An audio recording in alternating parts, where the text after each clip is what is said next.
All right, so I got one more video I want to do real quick. This one's not going to be directly red pill. It's going to be a little more indirectly.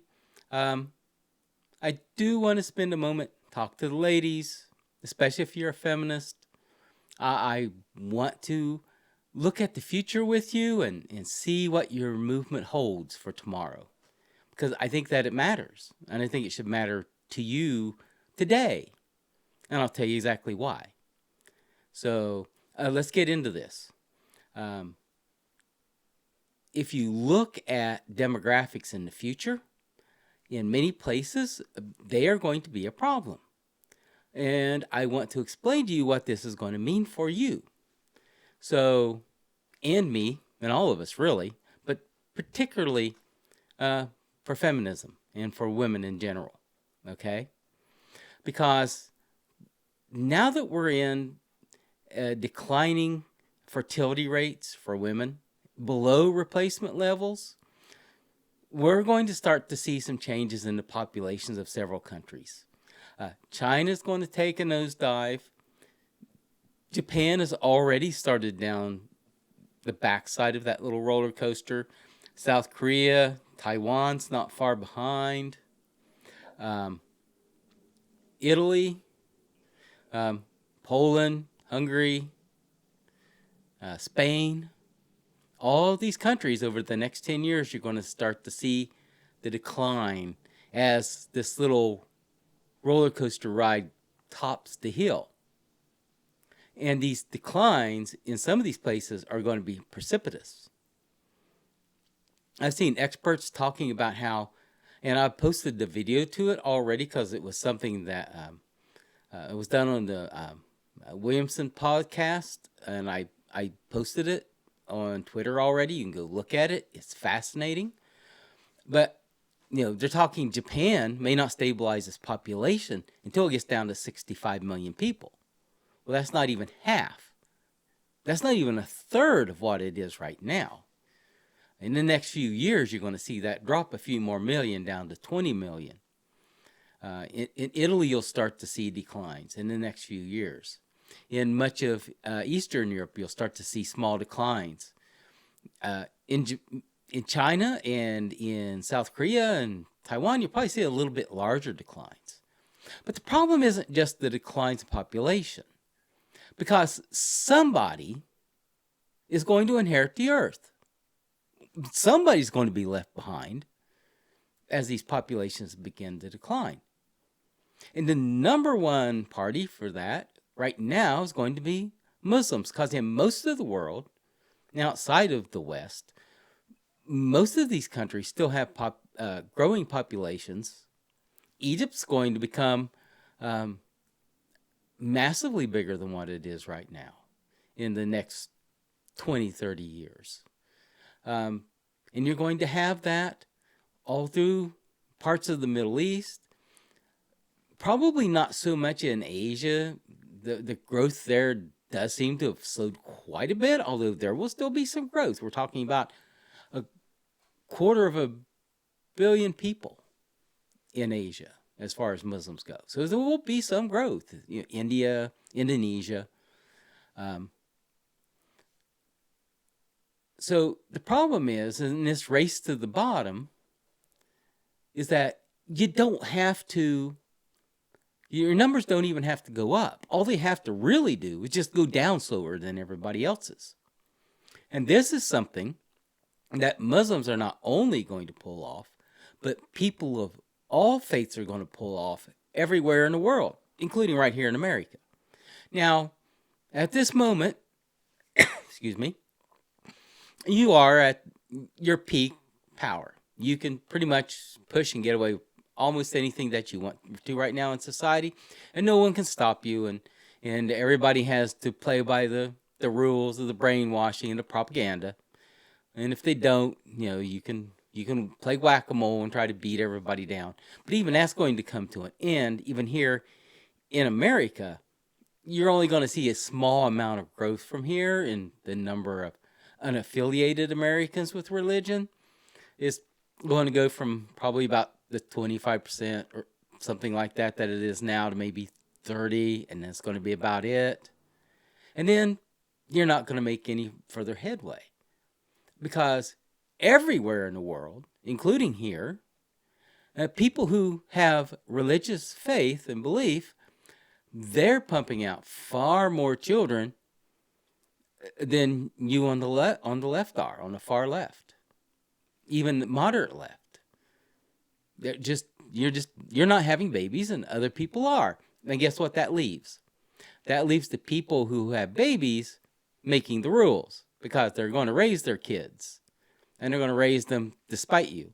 And you're seeing that right now when you look at all the warfare and all the fighting that's going on over public school indoctrination and trans girls playing on girls' sports teams, and in CRT, the resistance to CRT. There was not, on a grand scale in this last election, some sort of great change in politics. The Republicans did take over the House, but more importantly, there were a lot of people that got kicked off of school boards, and you're going to start seeing some changes now. You're going to start seeing some real resistance, because the kids being brought up are not your kids. And in the future, you're going to see them be a lot more homogenous and a lot more united, because they're not your kids. This is what makes this battle over the schools so vital to liberals, because the media doesn't have any real power anymore. Government's on pretty shaky ground when it comes to doing stuff. The Twitter files with the FBI just kind of blew that up, and everybody's looking at government now that's got any kind of sense going, maybe not. So you're down to the schools being able to brainwash our kids. And that's where the battle's going to be. And ultimately, you're probably going to lose it. Whether people agree with other things or not, they don't really agree with this kind of stuff. And you're going to see some backlash about the way the schools are just out of control and it's crazy, and teachers can't discipline anybody. And that pendulum's probably going to swing back a little too. So you're going to be stuck in a world where you go from about 16% of the world's population right now is being unaffiliated religiously down to about 13%. But you're going to lose about 18% worldwide. You may gain a little bit more here in America before you kind of top out, but you're pretty much there. So one way or another, you're losing this battle. And you're losing this battle because you've even adopted an ideology that is self-destructing. Nobody's doing it to you. You're just doing it on your own. You're not having kids because you decided not to have kids. And that's fine. You do you, boo. Just remember, what you leave isn't going to be yours.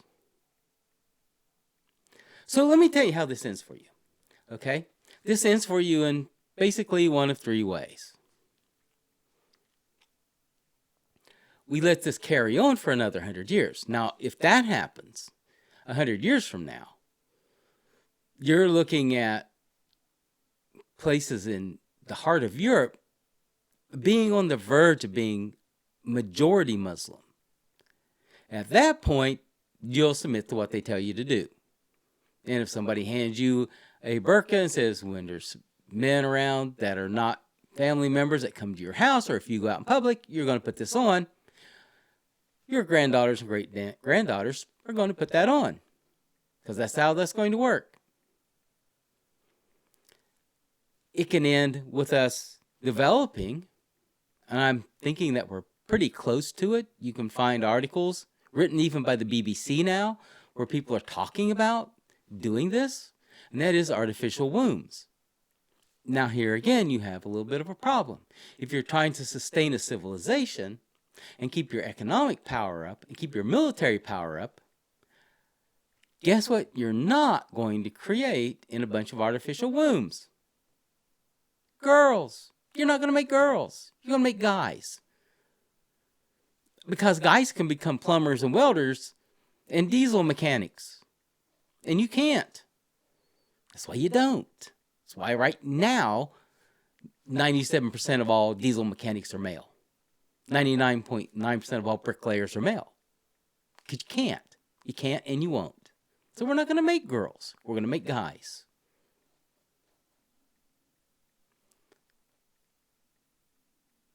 Or there's a third option. There's a third option there, ladies. And I'm going to throw it out for you.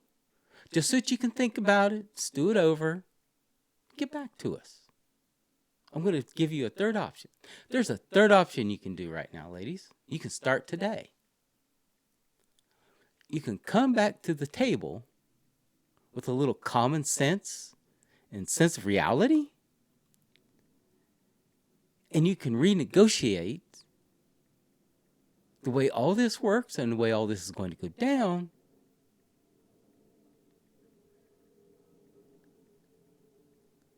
Honestly and genuinely. Or you can wait for the other foot to fall, the other shoe to drop. Those are your choices. You can try to wait this out and lose, or you can decide that you're going to be rational and that you're going to be intelligent and that you're going to be mature. All those things that you say you are, but we can see that you're not quite. You can do this the right way, or you can wait. It's your call. I'm not telling you what to do. I'm just offering some suggestions here of what you can do to try to make this all better for you, or at least give you a chance to survive it in good shape. Because if you let the system totally collapse, at some point or another, there's going to be some of the things that you're going to do that are going to get adjusted. I know you would like to keep as much freedom and as much independence and as much blah, blah, blah, whatever kind of nonsense you're talking about you want to keep. I understand. Everybody wants to be free to do what they want to do. But everybody has to face constraints on that. And that is going to include you. I'm giving you a choice to pick what kind of constraints you would like. But everybody has constraints on them. And this is going to include you. Call's yours. I'm not telling you what to do. I'm just throwing it out there.